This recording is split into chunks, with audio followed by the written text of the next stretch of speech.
Chapter 54 The Queen's Banner.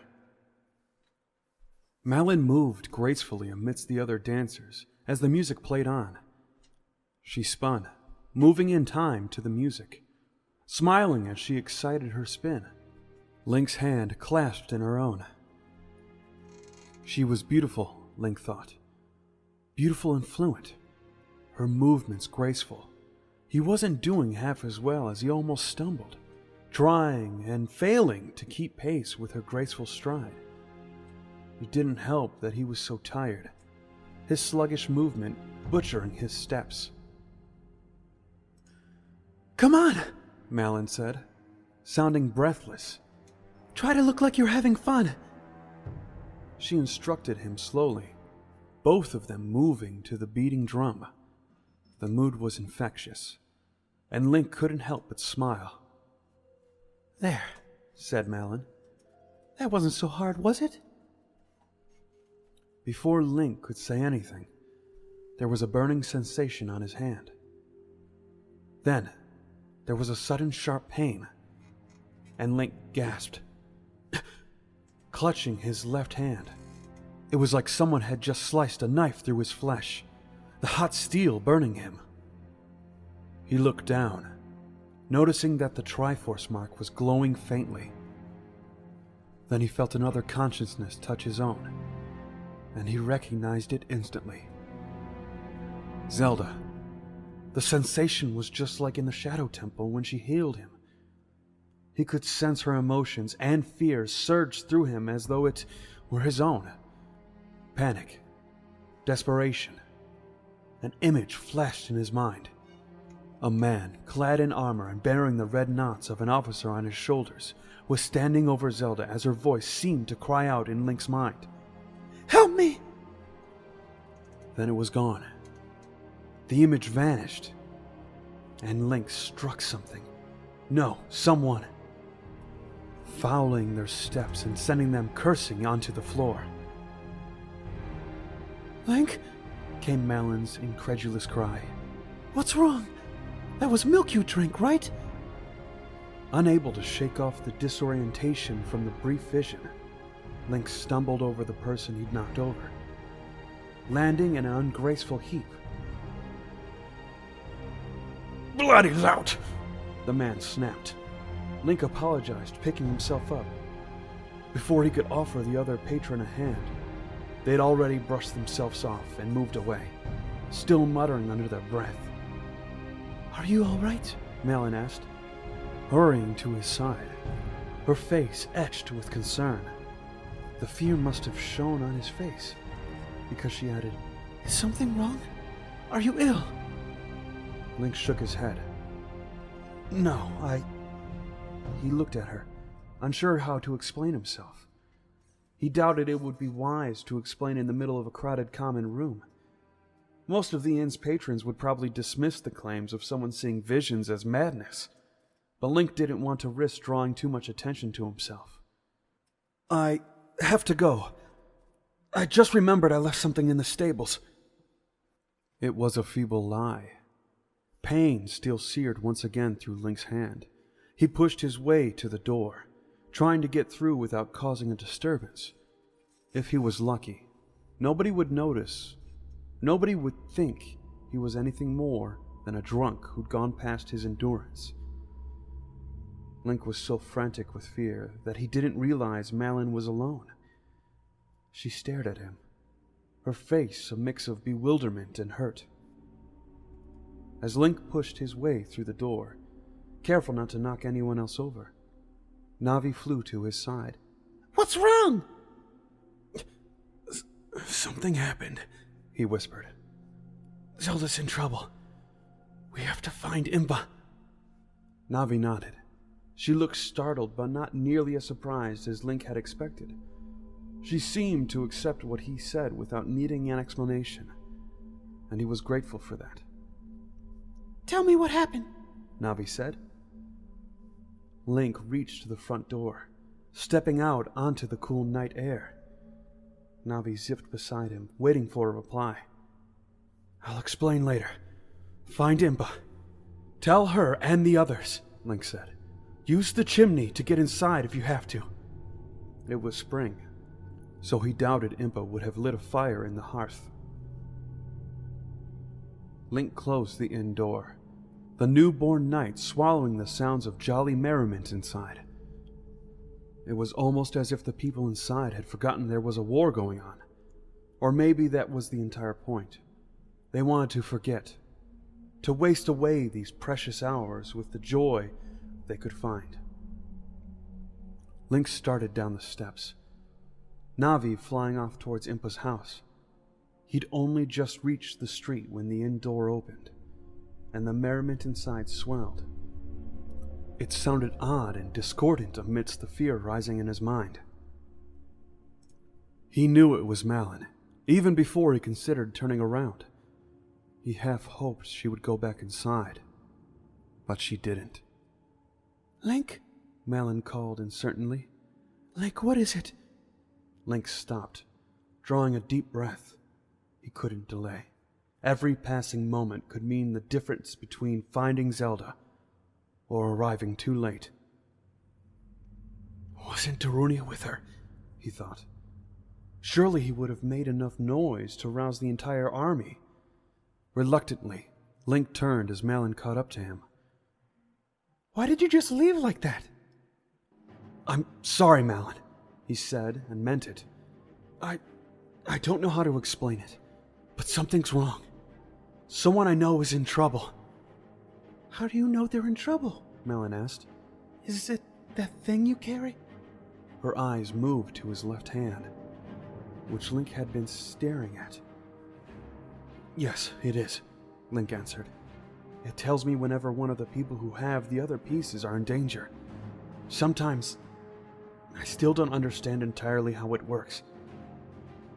Malon looked at him, some of the hurt fading from her eyes.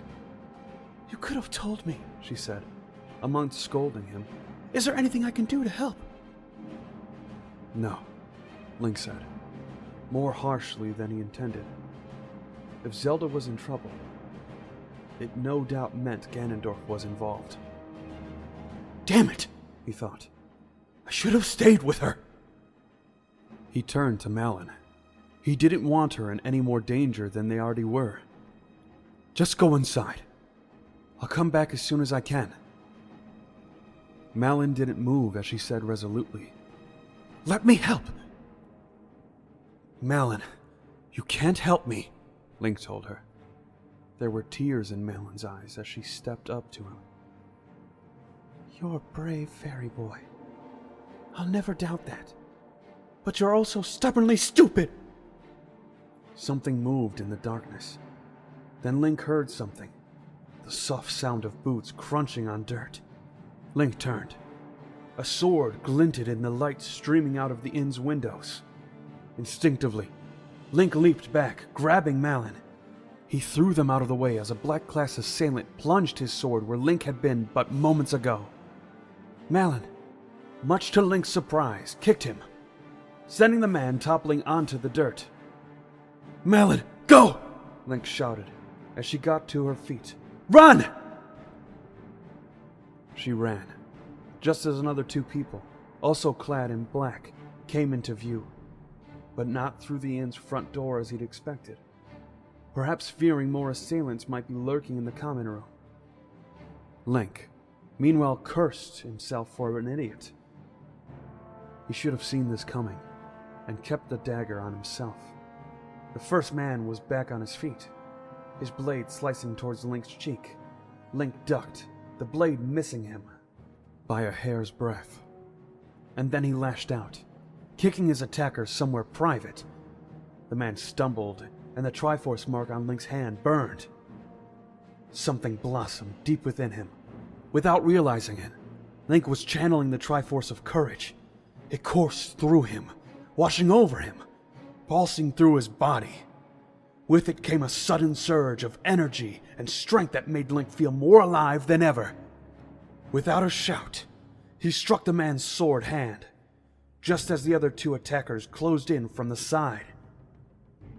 The first man dropped his blade as Link twisted his arm and threw him into the ground. Hearing the man on his right, his senses suddenly sharper. He grabbed the sword of his fallen assailant and turned.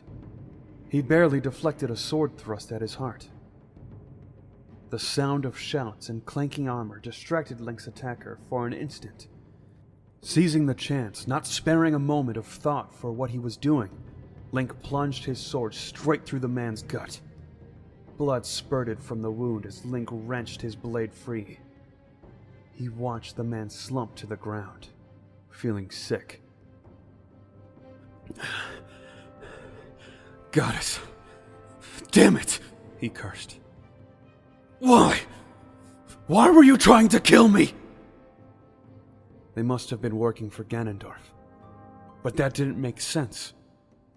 Ganondorf hated Hylians. Why would they be working for him? Unless...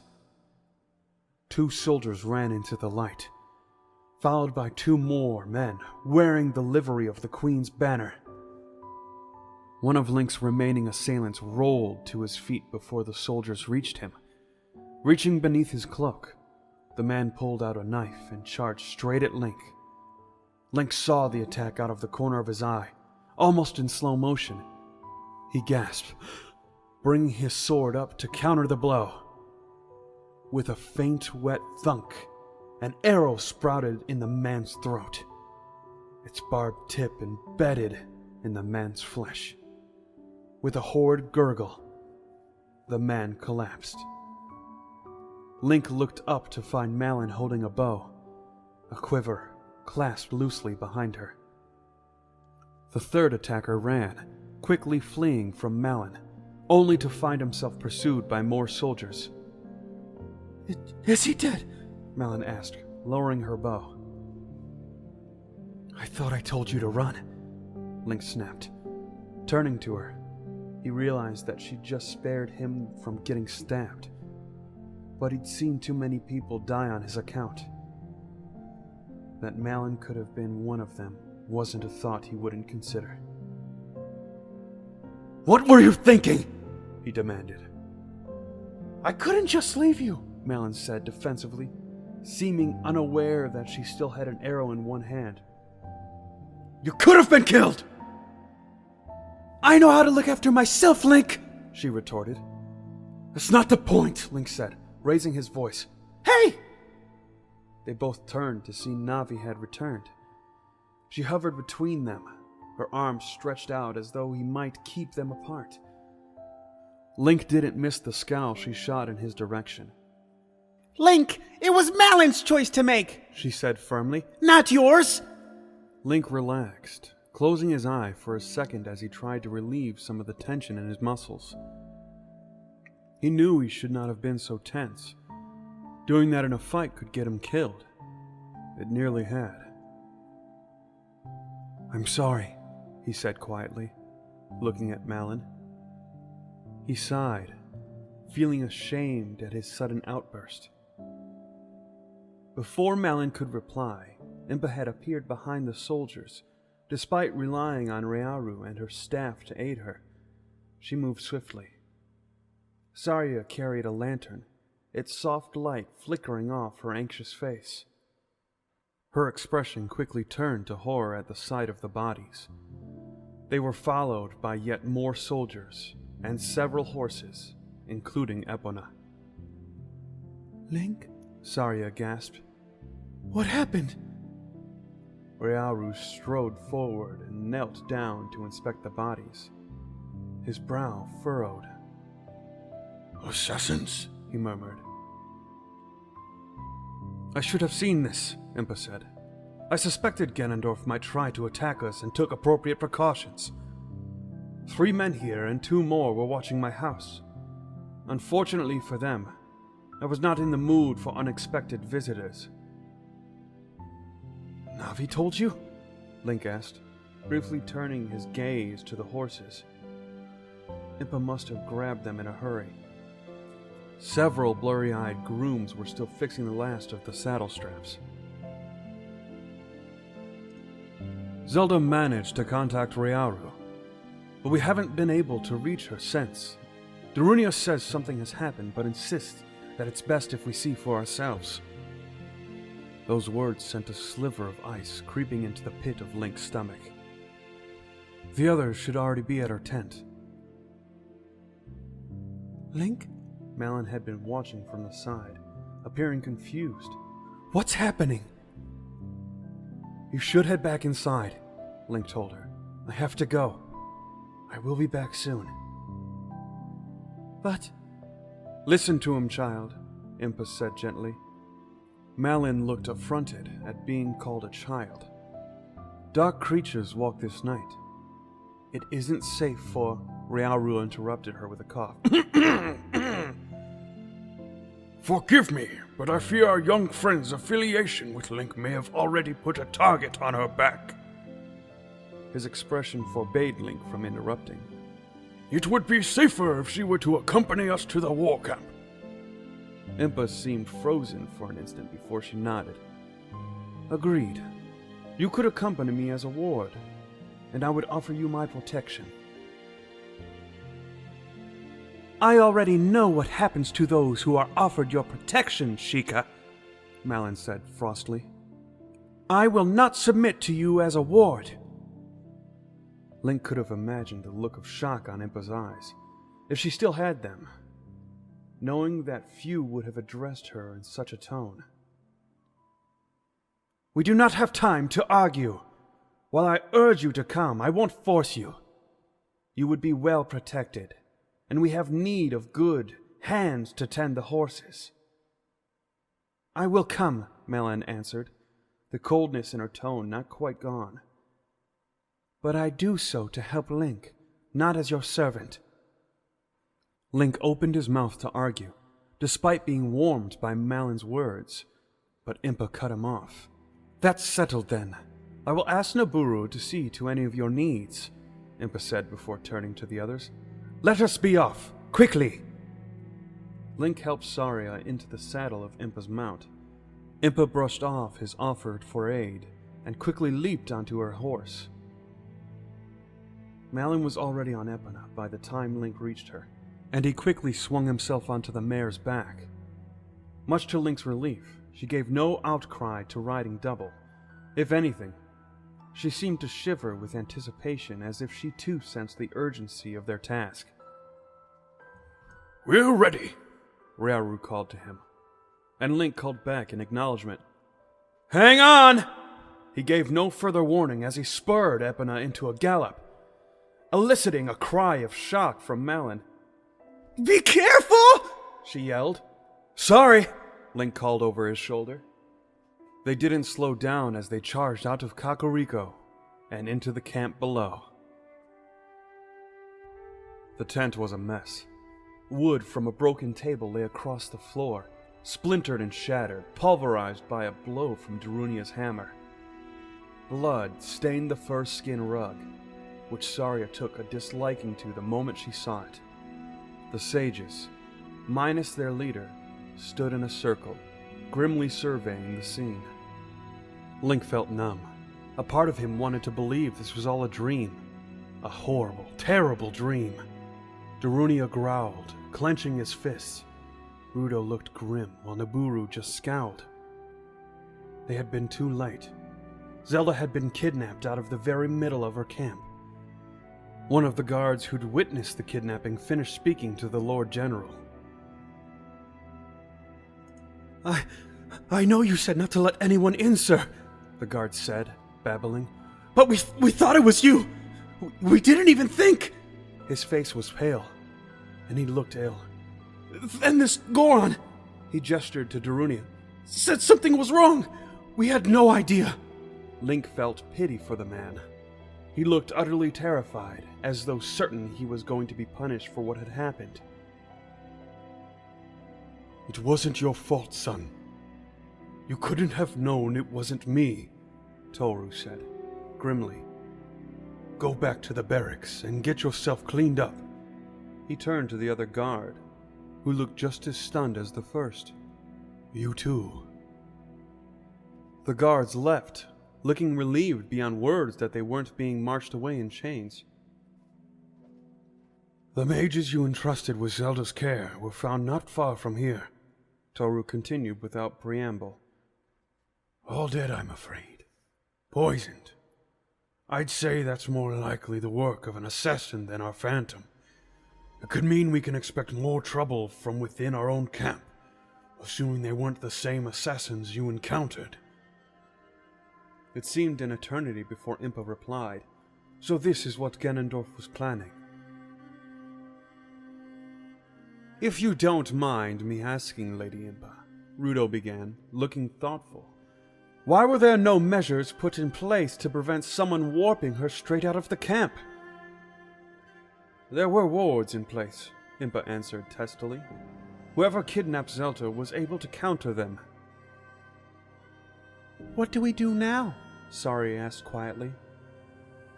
We fight, Impa said. That is what she would want us to do.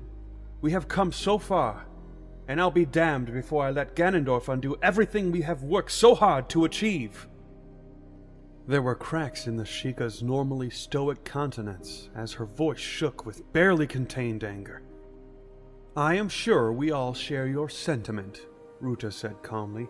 If Ganondorf uses Zelda as a hostage, we could very well be risking her life by attacking. I am well aware of that, Ruto, Impa snapped, losing all trace of her Sheikah serenity. Ruto looked shocked, taking a step back from Impa. The Sheikah paused, exhaling as she pinched the bridge of her nose. Regardless of whether or not that is his intention, she said more quietly, we know he means to retrieve the Triforce of Wisdom from her. He won't kill her unless he recovers it first. Isn't that impossible? Link asked.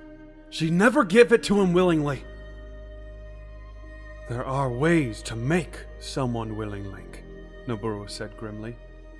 Saria's face went pale. You're not suggesting that he'd... He would, I'm afraid, Noburu said flatly. Link could tell she was thinking about something particularly unpleasant, and he had a good idea what it was. Ganondorf would torture Zelda until she gave him the Triforce of Wisdom. Saria doesn't need to know about that, Link told her, surprised at how firm he sounded. It's all right, Link, said Saria calmly.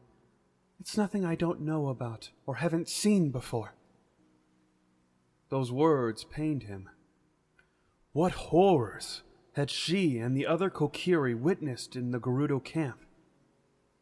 A look of understanding passed between her and Rudo. The twin Rova sisters had given both sages cause for grief. Then we do not have much time, Ryaru said. It will be difficult enough to stop the word of Zelda's capture from causing panic. Agreed, said Impa. We will need to keep this as quiet as possible. The witnesses are sworn to secrecy, Toru said. I already made sure they knew not to tell anyone. Thank you, Impa said, nodding towards the general. I trust your word, but there will be talk eventually. We will need to act before that happens. You have a plan, then? Rudo asked. We use portal stones to get into the tower, Impa said. I can give each of you one. And when the time comes, you can warp to the tower. Doesn't that require someone to be in the tower? Noburo asked. It does, said Impa. That will mean someone has to get inside, preferably close to Ganondorf. If we arrive too early, his remaining forces will direct their attention on us, and their numbers will most likely overwhelm us. This is a dangerous plan, but I see no alternative, Ryaru said. We cannot allow Ganondorf to retrieve the Triforce of Wisdom. If he does, we may lose everything. Link swallowed, not liking those words at all. Zelda is strong, Link thought. She won't give in to him. Who is going to take the object into the tower, then? Rudo asked. The Mithrons have birds, these griffin things, Darunia suggested. They could fly it in. Flying is too risky. And besides, the Mithrons launched a rescue as soon as Prince Owain learned of what had happened. Impa said, now sounding annoyed. The man should have waited, or at least had the sense to form a better plan. And? Even protected by the night, Zelda's rescuers were slaughtered. There are behemoths on the walls, as well as archers and mages. She held out a piece of parchment she'd received shortly after their arrival at Zelda's tent, which Navi had quietly read for her. That was the message I received just now. She lowered her hand again and sighed. One of us has to go in. I'll do it. If I warp to the Temple of Time, I can sneak in, Link said. No! Impa said firmly. We will have to get you in on foot, where I will have to tell the other sages when it is time to warp to the tower. She turned to Toru next. Lord General, can I entrust you with Link's care? My lady. Toru sounded uncertain. You must clear a path around the tower and help him get inside, Impa said. Make sure that he remains at the rear of your army. Of course, Toru said. He looked at Link, his face impassive, the uncertainty gone. Good. I will send Link to you in the morning, Impa said. So, what are we supposed to do in the meantime? Link asked. He didn't want to wait. What if they were too late? We wait, said Impa. But we wait, Link, Impa said crisply. Her voice was icy, and Link knew this would be a very bad time to get into an argument with her. He cursed quietly. Son of a bitch. This time, it was a cruelty from the goddess. Not only had they been so close, but Zelda had managed to evade capture for so long. Ganondorf hadn't realized who Sheik was beneath that mask, not until after their last encounter. Link looked towards the trunk where the mask now lay. I should have stayed with her, he said, inwardly cursing himself. Damn it! Damn it! Such thinking will do you no good, brother, said Darunia. You would only have gotten captured too. I know, Link murmured. He should have been able to do something, and he found himself nearly blinking back tears of frustration. Saria held his hand, gazing at him with warmth, donning a smile that's only akin to a mother's. Don't blame yourself, she said. We'll get Zelda back, and we'll make Ganondorf sorry he ever took her from us. That's the spirit, Darunia said approvingly. He looked ready to clap her on the back, but Saria shot him an annoyed look that made the Goron pause and grin. Impa started speaking, and Link turned his attention to her. Naburu, Darunia, Rudo, see that your people are ready to march with the Queen's banner. I will send some mages to accompany you so that we're not taken by surprise by another doppelganger, Impa said. She turned and motioned to one of her attendants, who was standing at the entrance of the tent. The attendant was not quite able to hide their surprise at being noticed, but she quickly hid it and strode over to Impa. Link didn't overhear what Impa said, not with the rain now pelting the tent. The woman left and returned a few moments later, bringing a wooden chest that bore the Hyrulean crest. She opened it, taking out a thick bundle of blue cloth nestled within. As the attendants unraveled the thing, Link recognized it. It was a banner with intricate red embroidery. 2 figures ran across the banner's length, a red line beneath the scarlet, soaring wings of a phoenix. On the other side of them, the Triforce gleamed as though made of flecks of gold. As the banner rippled, the lion and the phoenix seemed to shimmer in the torchlight like thousands of tiny gemstones. The Queen's banner, Link thought, staring at the sigils of House Harkinian and Nohansen. This was meant for Zelda, but under the circumstances and given that you now command her forces, I am entrusting you with it. Impa took the banner, holding it delicately before she gave it to Toru. He gazed at the banner with an almost reverent expression and accepted it. "Raise the banner," Impa said. "The phoenix flies at dawn. We ride for Castletown." Toru nodded, with the faintest hint of a smile on his face. "At once, my lady." He bowed formally and left the tent, appearing more energetic than when he'd entered. Link could hear him speaking to his guards. A moment later, the gathered soldiers, Gorons, Hylian, Zora, and Gerudo took up a chorusing yell. The Phoenix flies again! Hail the Red Lion! The shout seemed to dissolve the tension in the air, giving Link an odd sense of euphoria. A part of him almost felt more alive as he heard the cries, and he felt the urge to add his voice to the din. Had the sages not been so pointedly ignoring it, he might have done just that. "There is much to be done. I suggest we get moving," Impa said. "Nabooru, Darunia, Ruto, you know what to do."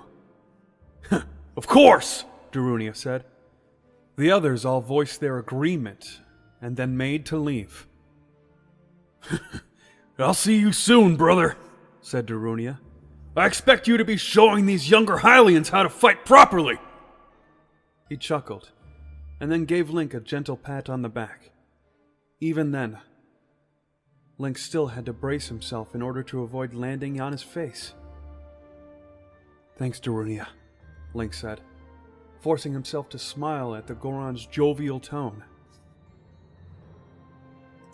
With their farewells made, Darunia left. Link barely had time to turn around before somebody crashed into him, and he almost fell over. He almost groaned when he realized that Ruto had embraced him in a hug. She didn't kiss him, mercifully. Despite this, her actions made Link's cheeks glow a shade of crimson that matched the lions on Zelda's banner. "Be careful, Link," Ruto said. He caught the undercurrent of fear in her voice. Link nodded, meeting her eyes. Was it just him, or were her eyes moist? Ruto let go, gazing into his eyes. "You might want to shave at some stage. You're becoming rather scraggly." Link self-consciously ran a gauntleted hand along his stubble, scowling at Ruto as she chuckled quietly to herself and then departed. Nabooru came last. "You'll do fine, kid," she said with a faint smile. "I know you will." "Thank you," said Link, barely managing to keep the emotion from his voice. With a final nod and a wink, Nabooru turned. "She likes you," Navi whispered, watching Nabooru's retreating back. Something made Nabooru pause suddenly in her tracks, and then Malon entered, offering the Gerudo a stiff nod. "Navi!" Link hissed, giving her a disapproving glare. Unnoticed by Malon, Nabooru had half turned, staring at the girl with a strange expression.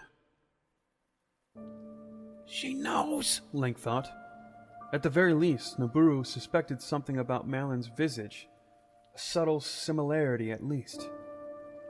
For a tense heartbeat, he feared Nabooru might say something, but with a subtle shake of her head, she left the tent.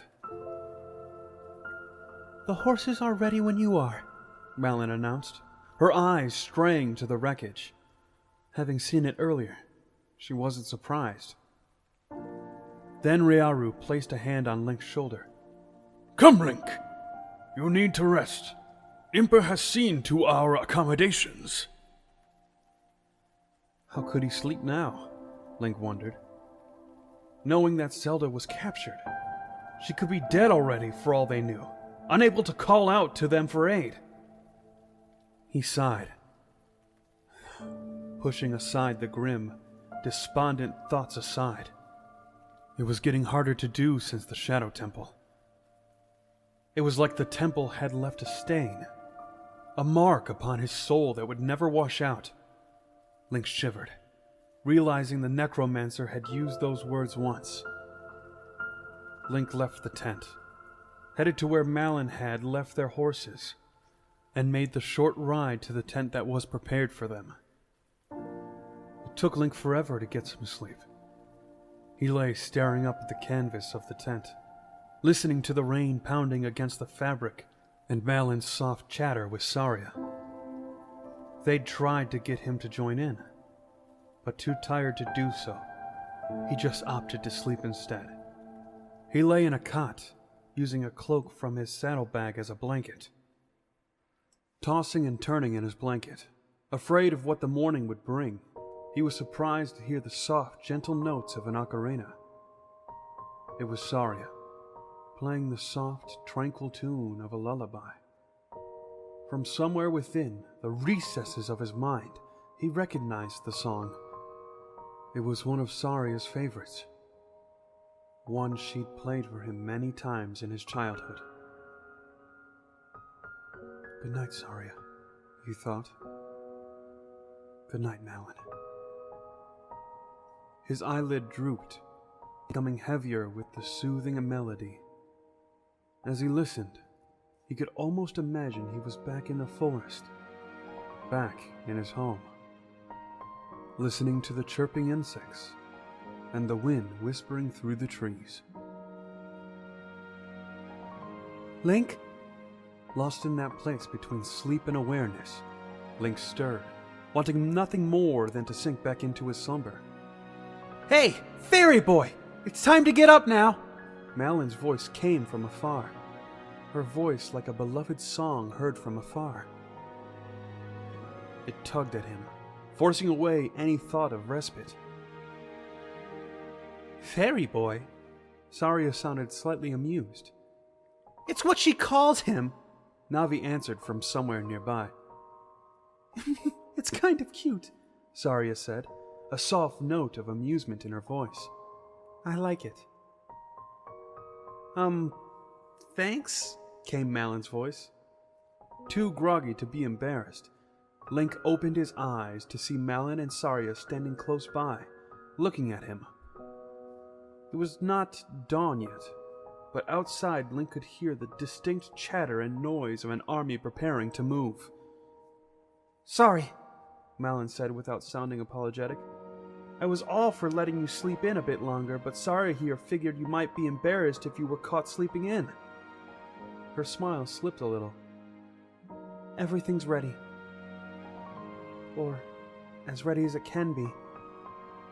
She offered Link the bowl of porridge she was holding, and he swung it off the cot, accepting it gratefully. It doesn't have any honey in it, Malon told him. Is it time? He asked, not really wanting to know the answer. He didn't feel like eating, but knowing he'd have to, especially since nobody was going to let him refuse, he swallowed his meal. Almost, Saria said quietly. Epona's waiting for you, Malon said, her now voice forlorn, her smile not quite touching her eyes. I made sure your pack was ready, Saria added, indicating the satchel. And your spare tunic is all cleaned up as well. Thank you, Link replied, setting the bowl down and meeting their eyes. Both of you. His eyes strayed to Ryaru's empty cot. Where's Ryaru? Already at the command tent, Saria replied. The others will be headed there now. They will be expecting us soon. Then it really is time, he thought. I should be on my way. Do you mind? He gestured meaningfully at the tent flap as he grabbed the pile of clothing. Navi rolled her eyes, and Link stared at her. He wants to get changed, she said matter-of-factly, shooting a smile at Link. Sari and Malon obliged and stepped outside. For a few heartbeats, Link just stared after them, his mind unable to fully grasp the magnitude of what lay ahead of him. We'll be fine, Navi told him, sensing his thoughts. I've always told you that, haven't I? We'll get Zelda back, and she'll be back amongst her people by tonight. She will be, Link agreed, trying and failing to share Navi's optimism, his eyes drifting to the Master Sword tucked within its sheath. In that instance, he could have sworn its gem glowed more brightly, and a single thought echoed through his mind. No, not a thought. More like an emotion. Affirmation? He wondered. He sensed it again, more strongly this time. Link blinked, almost startled. It was as if the sword were agreeing with Navi. He ran his hand along the hilt, anticipating some sort of reaction. But there was nothing. You're imagining it, he thought, pulling his hands away from the blade. It didn't take him long to prepare. Navi helped him go through his gear, checking he had everything. Your hat? She asked as Link fastened straps on his satchel. He glanced up at her, amused. Just thought I'd check, she offered with a wry grin. I can hardly let you go wandering off without it now, can I? With that, and the Master Sword tucked in its sheath, Link stepped out into the war camp. He was surprised to find Ryaru waiting with the others. He and Saria made their way to his horse, leaving Link to stand beside Epona and Malon. Saria looked over her shoulder, glanced at the pair of them, and then seemed to decide they needed some privacy.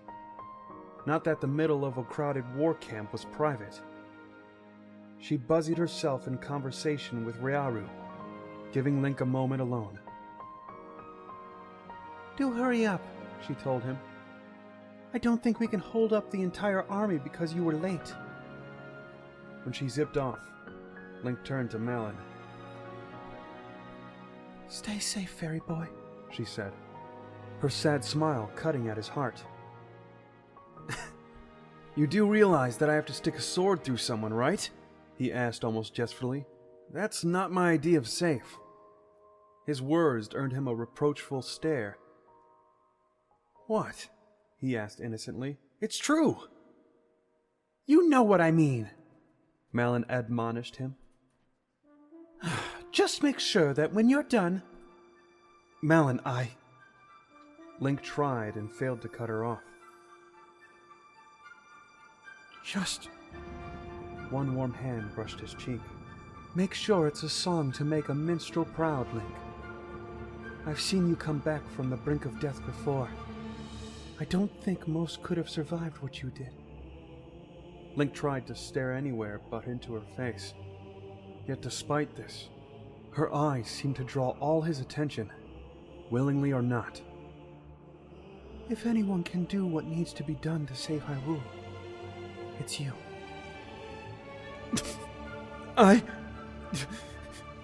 Link faltered, the overwhelming emotion depriving him of speech. Thank you. Without another word, she kissed him lightly on the cheek, and then her arms were suddenly around him. Good luck, my fairy boy. The red phoenix flew over the fields of Hyrule, the Queen's banner flying proudly in the light of the dawn. Beneath it, the red lions seemed to roar a rallying cry as those who rode beneath it marched towards Castletown. Link had never seen such a sight before, nor could he have imagined it. He stood atop a hill, gazing out across over the rugged expanse towards Ganondorf's tower. It loomed over the landscape, a black silhouette cast against the rolling clouds above. Link sat upon Epona, Toru and a dozen of his guards around him. Ahead of him, teams of Gorons made their way forward bearing long bridges between them. A line of Gerudo walked alongside them, each bearing a mirror shield, no doubt intended to dissuade any mages from attacking the bridges or the teams that carried them. Each bridge was flanked by archers wearing the blue and red uniforms of the Queen's banner. "You all right, kid?" Toru asked gruffly from beside him. The man's face was grim as he watched the bridges moving toward the river. Link nodded apprehensively. He stared around at the faces in front of him, men with the red phoenix emblazoned on their breastplates, all clutching spears. Some of the soldiers were only young, younger than himself even. The older veterans looked grim, their faces hard and determined. The younger soldiers looked just as afraid as Link felt. "Goddesses," he thought. One of the youths behind him, another Hylian. Must have been 14 at most. Sweat was beading down his forehead, and he looked terrified. What was he even doing here? As he had with the Kokiri, Link felt a desperate need to protect them. "Just stay close to me, and do what I tell you," Toru said, shifting in the saddle of his black destrier. "You'll be fine. I'll go with you to the rear before the fighting starts. You'll be safe there." That's what everyone keeps telling me, Link thought. The pouch belted to him. Saria's pouch. Still held the stone that Impa had enchanted so the sages could warp to his location once he was in Ganondorf's tower. She'd given him Zelda's mask as well, hoping that it might come in handy. Nabooru was out there, to the west amidst the hills near Lanlan. Link could just make out the red and white banners of the Gerudo. The bulk of Darunia's army, easily distinguishable even from the distance, stood on the eastern flank of the Hylian army. Rudo was most likely leading her people through the waters of the Zora River to help defend the river when the time came. Saria had remained with Impa and Ryaru at the war camp. One of the men holding a spyglass shouted, drawing Link's attention towards the southern gate of Castletown. A bridge was being extended across the river, and a single figure rode across carrying a flag. Link couldn't make out much detail from this distance. The rider was clad in black armor, astride an enormous warhorse. The man with the spyglass shouted to Toru, informing him that the rider bore a messenger's flag. "A messenger?" Toru said, frowning. "It could be a trap." He turned in his saddle to face Link. "Stay with me, kid. Let's see what they want." "Shouldn't we just shoot the man?" one of Toru's guards asked. "Not if he's just a messenger," Toru replied firmly. "Stay alert! If he even so much as thinks about channeling any magic." He turned to two of the sorcerers in the gray and white robes to his left. "We understand," one of the two women said. "Good," Toru replied before he spat quietly. "I've about had it with mages." "I still haven't forgotten about that one that cursed our weapons so they'd keep breaking," one captain offered, rather unhelpfully, Link thought. "Aye, that was Bainsquad, wasn't it?" "Aye," one of his companions affirmed. "Good thing they noticed during training. Would have been a right mess otherwise." "Damn it! I still mean to kill that mage if he isn't already dead," the captain growled softly. "With what?" the aide asked. "If you broke your weapons, you wouldn't have much to work with." "My bare hands if need be," the captain answered, his face growing dark with annoyance. "Now shut up and stay focused!" "Let's go greet our friend," Toru said loudly. Cutting across the banter, he glanced over his shoulder at the two mages behind him. "Remember what I said. No hesitation!" Without another word, Toru rode with Link alongside him. They made their way to the front of the gathered troops, making their way to where the Gorons were hauling the bridges. Hylian archers and Gerudo warriors clustered him, and as they drew near the army's front, a scout came riding up to them. "He looks an awful lot like a Gerudo king, sir," the man reported. This earned a few glares from the Gerudo, but they quickly turned their eyes back to the approaching rider. Ganondorf? Navi whispered from her perch atop Link's shoulder. What would he be doing here? Link felt a sudden surge of panic. He forced it down, knuckles going white as he clenched Epona's reins. The mare stomped, shuffling her hooves as though sensing Link's anxiety. You faced him in the open before, Link told himself. Was it really Ganondorf? The man was dangerous, but presenting himself before an entire army that wanted nothing more than to kill him would be nothing short of foolish. A single Gerudo had managed to incapacitate him before. I doubt it's him, Toru said grimly. At a motion from one of the Mithran sorcerers, the man with the spyglass handed over his instrument, and the woman raised it to one eye, her lips pursed. Could it be a phantom? Toru asked. Most likely, came the reply. Link felt a chill, remembering how his last encounter with the phantom had ended. It won't be like that, he thought. A quick succession of horn blasts called the army to a halt. Drop! Shouted one of the Gorons. He wore white war paint on his face, making his intimidating features look even more terrifying. A chorus of grunts followed as the Gorons lowered their bridges. Some of them looked confused, unsure why they'd stopped. The rider in black approached. He did look like Ganondorf, wearing the same white mask that Ganondorf's phantom had worn. With a shout, the Gerudo formed a line in front of Toru and his men, their spears level. Archers notched arrows to bows, drawing them. At ease! Toru yelled. Let him through! Several officers repeated the order down the line. Reluctantly, weapons were lowered, drawstrings relaxed, and the Gerudo parted. They glared at the figure who resembled their former king as he rode past, some making a sign against evil. It's a phantom, all right, Navi whispered. The phantom stopped before Toru's horse. Undaunted at the threatening posture of the spearmen, the specter dismounted, clutching a sack in one hand. Why have you come? Toru demanded. Answer quickly!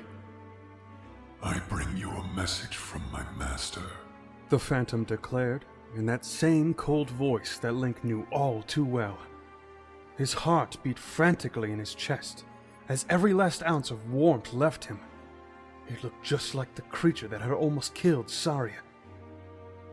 As the phantom reached into the sack he was carrying, the Mithran sorcerers leveled their staffs as though intending to spear the specter.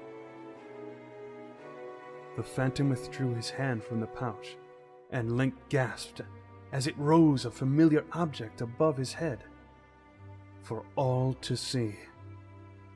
It was a golden crown. Zelda's. No! Navi shouted, her anguished cry piercing Link like a dagger. His heart stopped.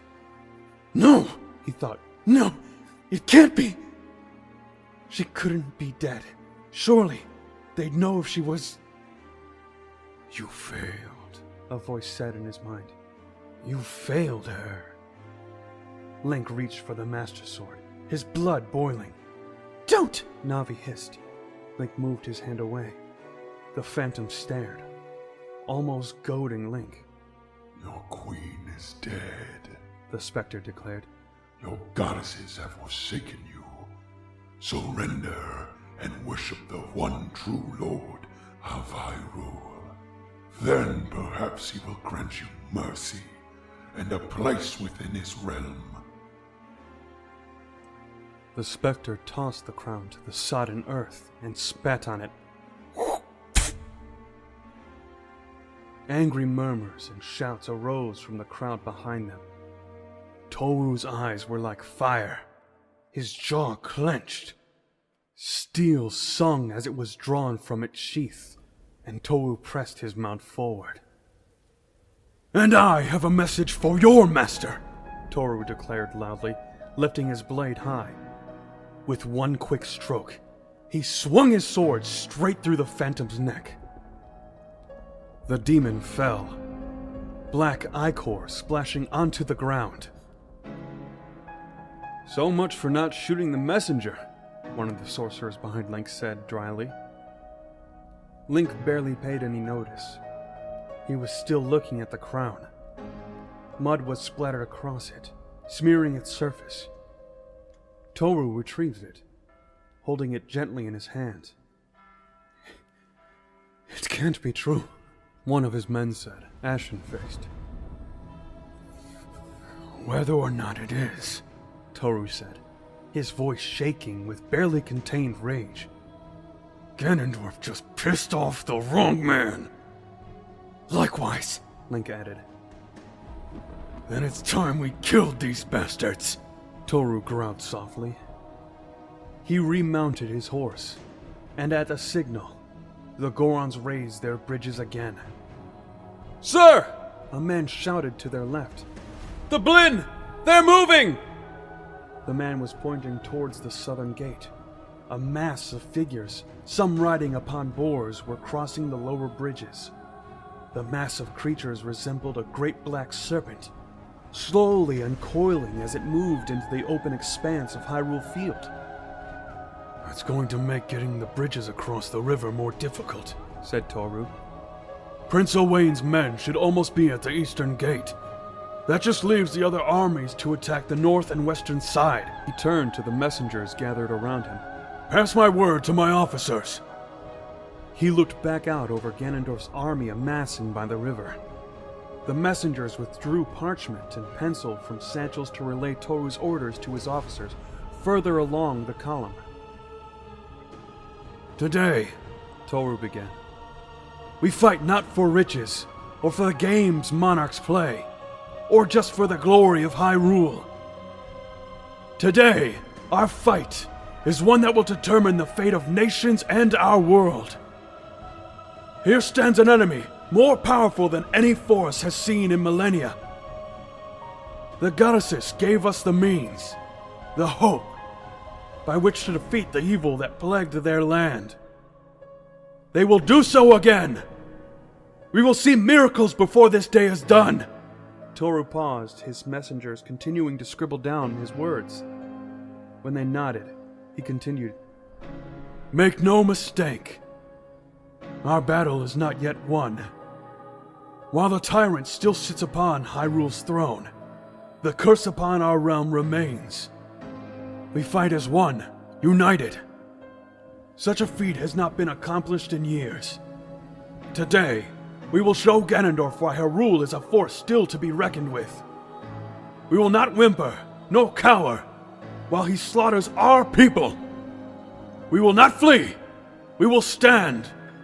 We will fight for those who have fallen and for the future of our children. As Zelda said, together we will forge a new Hyrule. The Phoenix will fly again." Toru paused. The messengers finished writing down his words and relayed them. Soon Link could hear them being repeated in the distance. A dozen different rallying cries rippled through the ranks, bolstering the Hylians and their allies into action. "We attack now!" Toru shouted. A horn sounded, 3 long blasts, the signal to charge. A second answered in the east, a third to the west, and then finally a fourth far to the north. They charged. Some of the Gorons left the bridges, not so many that the bridges couldn't be used, but enough that they could defend their companions. Already the Boblins were frantically trying to assemble themselves as the Hyrulean army charged towards them like a relentless wave. Moblins ran to the front of the Boblin lines, lowering their spears, grabbing weapons from atop the bridges, which ranged from axes, hammers, and maces. The Gorons charged with bellowing war cries of their own. As the approaching horde advanced, hundreds of spears swung level, and boars burst out from gaps in the Boblin ranks. The Dongos lumbered between the spears as well, roaring at the oncoming line of men and Gorons. The Zalfos came next. their snarls adding to the din. The Gorons didn't pause. They charged towards the river with a roar. Even as the Dodongos belched columns of fire towards them. To the west, north, and east, smoke rose. Clear signs the other armies were already attacking. Link was still atop the hill, Toru watching from beside him. Horses, spearmen, and archers ran past and men screamed. The boar riders met the Gorons first, tumbling and crashing as the bulky mountain dwellers slammed into them with the full force of their rocky hides. The collision was enough to break bones, sending boars and riders crunching into the earth. The remaining boars slammed into the ranks of Hylian spears with the force of a battering ram. Men screamed and fell, plunging spears into the sides of the giant pigs until they crashed in a twisted heap of broken limbs. Spear shafts protruding through their flesh. Meanwhile, the Dodongos kept lumbering forward. Bursts of fire poured from their mouths, burning friend and foe alike. Many didn't get far before the Goron's hammer smashed into them, pulverizing their skull. Above the battle, griffins flew toward the wall. To the left and right, they flew through the gathering storm and towards the archers waiting upon the walls. Arrows flew from bubbling defenders, slamming into some of the birds and sending them screeching from the air. But it wasn't enough, and many griffins managed to swoop into their archers like hawks snatching their prey. Finally, as the bubbling lines crumbled, Toru gave an order and the bridges continued their slow advance. With the archers distracted, Zora began to emerge from the river, forming another front behind Ganondorf's army. The battle was nearly a rout. The Bubblins began to flee back towards the walls, as if hoping that would stop the tide crashing towards them. 3 of the Goron's bridges were burning, abandoned by their carriers. Most of the Dodongos and their more coordinated Lizalfos companions were surrounded and overwhelmed as the Hylians crashed over them. The remaining bridges made it to the narrow expanse of the river where the Gorons lowered them, pushing them into the opposite bank. Far from the banks of the Zora River and away from the fighting, Link watched the carnage. Just when he was beginning to think it seemed too easy, a thin white line burst into existence in the air, resembling a bar wreathed in white-hot flames. Men cleared the area around it, horses rearing and whinnying in fright. The bar began to spin in the air, growing wider. It's a portal! Navi cried, her warning echoed by others. It wasn't the only portal either. As more appeared, a wave of confusion rippled through the army that was now sprawled across Hyrule Field, its previously organized formation beginning to break, scattering like a kicked nest of ants. Ganondorf's trying to move his army into our ranks! Navi exclaimed. Damn it! That was the trap, wasn't it? Link thought. Wait until we get close enough, and then move his forces right behind us. A hulking suit of bronze armor stepped through the nearest portal, an enormous axe clutched in its hand. Oh shit, Link breathed. An iron knuckle! The monster struck, its broad axe sweeping through the spearmen in front of it. Men fell, screaming and dying as the axe cleaved through them. Get back! Toru yelled. Everyone back! Epona turned. Link hastened to obey when he heard a scream. It was a youthful, pleading, crying. Link looked back to see the youth he'd seen earlier on the ground. He lay with one leg pinned beneath a fallen horse, staring up at the behemoth towering over him. The iron knuckle stepped towards him. It was going to kill him. No! Link dismounted, wrenching the Master Sword from its sheath. He wasn't sure whether the boy reminded him of himself, or one of the Kokiri, but at that moment he made a decision. He charged. The axe rose into the air, moments away from carving the fallen youth in two.